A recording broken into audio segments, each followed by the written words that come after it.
नमस्कार दोस्तों, हम पढ़ रहे थे क्लास 10 फुटप्रिंट विदाउट फीट का लेसन 5 और जिसका टाइटल ही है फुटप्रिंट्स विदाउट फीट और बुक का नाम भी फुटप्रिंट्स विदाउट फूट ही है, जिसको H.G. वेल्स के द्वारा लिखा गया। ऑल ऑफ ए सडन और अचानक से Mrs Hall heard a sniff close to her ear. और तभी जो है वह अचानक से मिसेज जो है होल, वो स्निप यानी सुनना होता है, उसकी सांस की जो आवाज़ जो है उसको वो हर्ड करती है, सुनाई देती है उसको अपने कान के पास में। ए मोमेंट और एक ही क्षण में, लेटर बाद में, the hate on the bed post, जो बेड के जो पास में जो जो खंबे होते हैं, बेड पोस्ट जिनको बोलते हैं, उनके ऊपर जो कैप जो हेट रखा हुआ था वो वहाँ से जो है वो लीप अप करता है, छलांग लगाता है। And dashed itself into her face, और वो उसके चेहरे के ऊपर आकर के जो है वो टकराता है। देन द बेडरूम चेयर, और उसके बाद में जो बेडरूम के अंदर रखी हुई चेयर जो है वो बिकम अलाइव, वो जिंदा हो जाती है। स्प्रिंगिंग इनटू द एयर, हवा में उछलती है। It charged straight at her, और वो तुरंत ही चार्ज जो है वो उसके ऊपर यानी मिसेज होल जो है उसके ऊपर चार्ज कर देती है, हमला कर देती है। हर लेग, उसके जो फॉरमोस्ट लेग जो है उसके लगभग लगभग जो उसके पैर जो है उसके ऊपर हमला कर देती है। As she and her husband turned away, जैसे ही वह और उसका पति जो है वो वहाँ से हटते हैं, इन टेरर, आतंक के साथ में। द एक्स्ट्रा ऑर्डनरी चेयर, वो असाधारण कुर्सी जो है, पुस्ट them both out of the room, दोनों को धक्का दे करके एक प्रकार से बाहर निकाल देती है। And then appear to slam, और फिर ऐसा प्रतीत होता है कि वो फाटक को बंद कर देती है, गेट को वो कुर्सी जो है बंद कर देती है। And lock the door after them, और उनके बाद में वो कमरे को लॉक कर देती है। Mrs Hall almost fell down the stairs in hysterics, कि जो मिसेस होल जो है वो क्या करती है, हिस्टेरिक्स के अंदर जो है वो हड़बड़ाहट के अंदर जो है वो डर के मारे जो है वो सीढ़ियों से लगभग लगभग जो है वो गिर जाती है। सी वाज कन्विंस्ड, वो लगभग सहमत हो जाती है, इस बात को मान लेती है। The room was haunted by spirits, कि रूम जो है, कमरा जो है, उसके ऊपर स्पिरिट्स जो है, बुरी आत्माओं ने कब्जा कर लिया है। And that the stranger had some how cause these to enter into her furniture, और कुछ कुछ भी हो, समहाउ कैसे न कैसे करके जो अनजान व्यक्ति है उसने उसके घर के फर्नीचर के अंदर जो है उन बुरी आत्माओं का प्रवेश करवा दिया। इसीलिए तो कुर्सी जो है वो हवा में फ्लैंग कर रही है, ठीक है, कभी हैट जो है वो टोपी जो है उड़ करके आ रही है, चेहरे पर लग रही है। तो ये सारा जो है वो पूरा उनको यकीन हो जाता है कि उनके घर के ऊपर जो है वो किसी भूत प्रीत ने हमला कर दिया है। My poor mother use to sit in that chair, अब वो जो है वो रो रही है। सी मोनेड, मोन यानी वो विलाप कर रही है कि ओहो हाय, मेरी माँ जो है इस चेयर के ऊपर बैठा करती थी। टू थिंक इट, इसके बारे में सोचो, should rise up against me now, और अब ये देखो ये मेरे ही ऊपर हमला कर रही है ये कुर्सी। यानी कोई समय था जब मेरी मदर इसको यूज़ किया करती थी, और अब ये कुर्सी जो है वो मेरे ऊपर ही हमला कर रही है।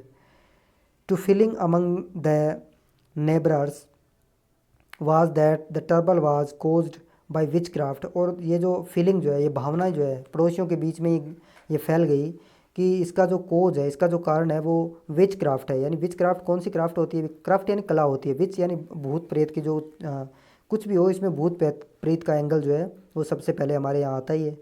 बट विच क्राफ्ट और नॉट, लेकिन विच क्राफ्ट, ये भूत प्रेत की बातें हैं या नहीं है। When news of the burglary, कि जब चोरी की न्यूज़ जो है, at the clergyman's home become known, जब वो इसकी खबर जो है वाइड स्प्रेड हो जाती है, नन हो जाती है, पता लग जाता है लोगों को। The strange scientist was strongly suspected of having had a hand in it, तो सबसे ज़्यादा स्ट्रांगली जो है, स्ट्रॉन्ग तरीके से साइंटिस्ट जो होता है उसके ऊपर सस्पेक्ट किया जाता है, संदेह किया जाता है कि इस चोरी के अंदर उस वैज्ञानिक का ही हाथ है। सस्पिशन ग्रू इवन स्ट्रोंगर, और उसका जो सस्पिशन जो है वो और अधिक स्ट्रोंग हो जाता है। कैसे हो जाता है? वैन ही स्टनली, जब वो अचानक से प्रोड्यूस्ड सम रेडी केस, कि वो कुछ प्रोड्यूस करता है केस को, उनको यानी कुछ नगद केस जो है वो देता है। दो यद्यपि ही हैड एडमिटेड, जबकि उन्होंने पहले ये एडमिट किया था, स्वीकार किया था, नो लॉन्ग बिफोर, ज़्यादा लंबे समय पहले की बात नहीं है, that he had no money, कि उसके पास पैसे नहीं है। यानी शक उसके ऊपर कैसे होता है कि उसने थोड़े समय पहले ही तो ये तय किया था, उसने स्वीकार किया था कि उसके पास में कोई पैसे नहीं है, और अब वो तुरंत जो है वो नगद केस जो है उनके सामने प्रेजेंट कर देता है। तो और चोरी वहाँ से हुआ ही था केस, तो अब उनके जो है वो सबसे ज़्यादा संदेह के घेरे में, सस्पिशन के घेरे में जो है वो साइंटिस्ट आ जाता है। The village constable was secretly sent for एक फ्रेजल वर्ब है जिसका मतलब होता है बुलावा भेजना। तो जो विलेज का जो गांव का जो कांस्टेबल है उसको बुलावा भेजा जाता है। Instead of waiting for the constable, और इंस्टेड बजाय of waiting for the constable, constable के का इंतज़ार किए बगैर ही मिसेज हॉल जो है वेन टू द साइंटिस्ट, वो साइंटिस्ट के पास में जाती है। Who had some how mysteriously appeared from his empty bedroom, जो उसके खाली रूम से जो है वो रहस्यमय तरीके से अपीयर हो जाता है, प्रकट हो जाता है। I want to know what you have been doing to my chair upstairs. तो फिर वो जाते जो है मिसेज पूछती है कि what do I want to know, मैं ना जानना चाहती हूँ, what do you have been doing, कि तुम क्या कर रहे हो, टू माई चेयर्स अपस्टेयर, की जो मेरी ऊपर की रखी हुई जो चेयर है, अपस्टेयर के ऊपर रखी हुई जो चेयर जो है उनके साथ में तुम क्या कर रहे हो। सी डैमनेड, उन्होंने जो है डिमांड की, एक प्रकार से उन्होंने जो है उनसे पूछा। And I want to know, और मैं जानना चाहती हूँ, how it is you come out of an empty room, और तुम किस प्रकार से एक खाली कमरे से बाहर आए हो।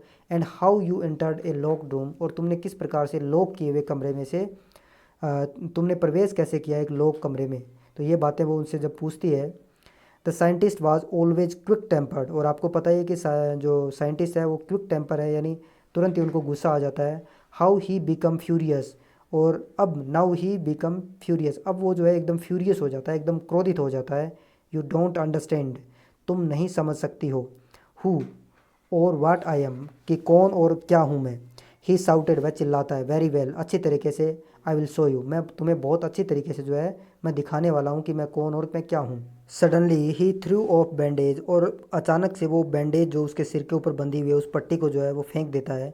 विस्कर्स यानी मूंछें होती है, उन मूंछों को वो फेंक देता है। स्पेक्टिकल, चश्मा, एंड इवन नोज, और यहाँ तक कि वो जो नोज उन्होंने नकली नाक जो है वो लगा रखी थी उसको भी वो फेंक देता है। It took him only a minute to do this, और यह सब करने में उसको जो है 1 मिनट का ही समय लगता है। द हॉरिफाइड पीपल, डरे हुए लोग, इन द बार के अंदर, फाउंड देमसेल्व्स, अपने आप को पाते हैं। Staring at A headless man, वो एक ऐसे आदमी को घूर रहे हैं जिसके ऊपर सिर ही नहीं है, हेडलेस। क्योंकि अब देखो हमने पहले ही पता लगा लिया है, पहले ही हमें पता है कि उसने ऐसी ड्रग्स जो है वो ले ली है जिसकी वजह से उसका शरीर पारदर्शी हो गया है। अब उसने जो भी पट्टियाँ वगैरह लगा रखी थी उनको फेंक दिया, तो अब उसका जो है सिर दिखाई नहीं दे रहा है, जहाँ पर कपड़े हैं वहाँ पर उसका शरीर जो है दिखाई दे रहा है। मिस्टर जाफर्स द कांस्टेबल, और जो कांस्टेबल जो था नाउ अराइव्ड, वो अब आ पहुँचा है।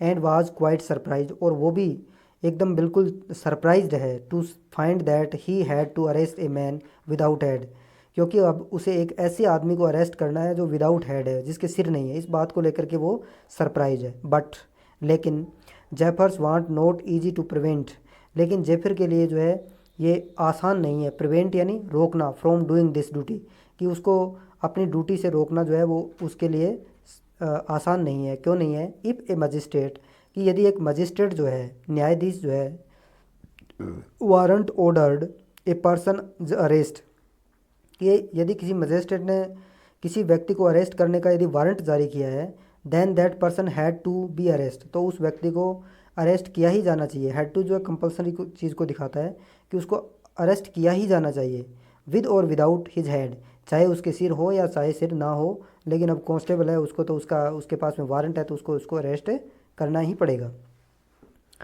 There followed a remarkable scene, और उसके बाद में जो है वो बहुत ही रिमार्केबल सीन वहाँ पर प्रदर्शित होता है। As the policeman try to get hold of the man, और जैसे ही उस व्यक्ति ने, उस पुलिसमैन ने उस व्यक्ति को पकड़ने का प्रयास किया, who was becoming more and more invisible, तो वो धीरे धीरे करके जो है वो गायब हो रहा है।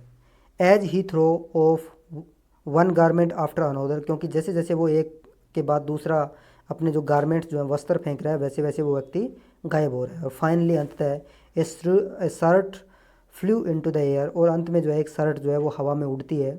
And the constable found himself struggling with someone, और उस समय जो है वो कांस्टेबल अपने आप को एक ऐसे व्यक्ति से स्ट्रगल करते हुए पाता है। ही कुड नॉट सी, जिसको वो देख नहीं पा रहा है, लेकिन उसके साथ में वो स्ट्रगल कर रहा है, संघर्ष कर रहा है, दिखाई उसको कुछ नहीं दे रहा है। Some people try to help him, और कुछ लोग जो है उसकी कोशिश करने की प्रयास करते हैं, लेकिन दिखाई नहीं दे रहा तो पकड़े कैसे। बट फाउंड देम सेल्वेज, लेकिन वो लोग पाते हैं अपने आप को। Hit by blows that seem to come from nowhere, लेकिन तभी उनको जो है लात घुसे पड़ते हुए जो है वो प्रतीत होते हैं, पता नहीं कहाँ से आ रहे हैं, उनको कुछ चोटें लगती है। इन द एंड, अंत में, Jaffers was knocked unconsciously as he made it last attempt to hold on the unseen scientist. और अंततः जो जेफर जो है वो नोक्ड अनकॉन्शियस हो जाता है, अचेत हो जाता है, जब वो उस अननोन साइंटिस्ट को, अनसीन साइंटिस्ट को पकड़ने का अंतिम प्रयास अपना करता है। देयर वर नर्वस, और वो नर्वस हो जाता है, एक्साइटेड क्राइज ऑफ, और वो एक्साइटेड के साथ जो है वो क्राई बोलता है, चिल्लाता है, क्या कहता है, होल्ड हिम, उसको पकड़ो। But this was easier said than done, लेकिन ये कहना आसान है कि उसको पकड़ो, जबकि उसको पकड़ना मुश्किल है, क्योंकि जब कोई चीज़ दिखाई नहीं दे रही है तो उसको पकड़ा कैसे जा सकता है।